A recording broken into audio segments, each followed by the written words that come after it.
install ISO image writer from KDE from Linux Mint. So select any ISO image. You can install the Windows or Linux, but I want to install the Rocky 9.5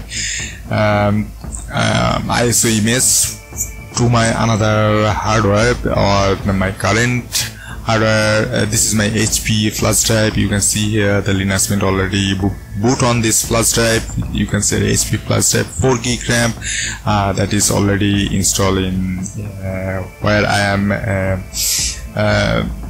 creating this video. This is a Linux Mint. So Rocky, select the Rocky OS and create KDE ISO image writer. So you can download from FlatHub, put the password.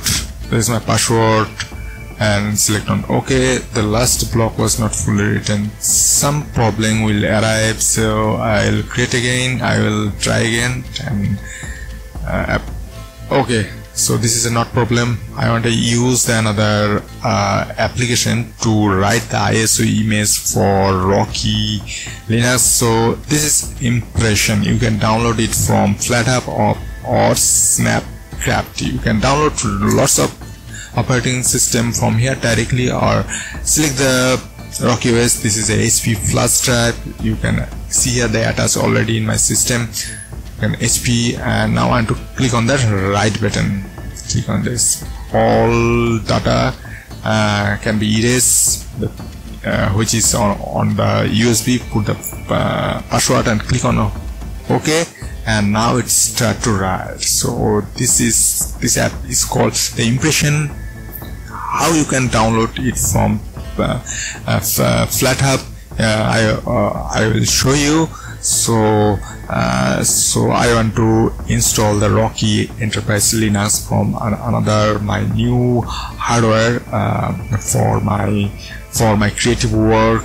So this is the FlatHub.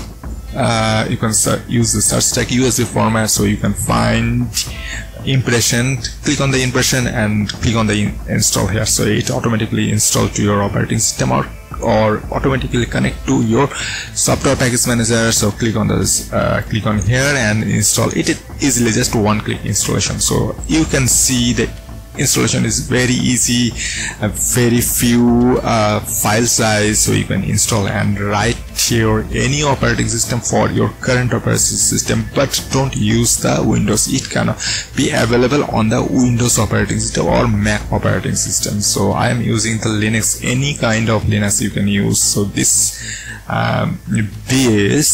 Impression, just mind it, the application name is the Impression. Already 98% already finished. When I click on the finish button, the USB automatically remove, and don't need to remove your flash drive separately. So I'll show you. You can see here the USB flash drive already removed. So thanks for watching. See you in the next video with new computer tips. Bye bye.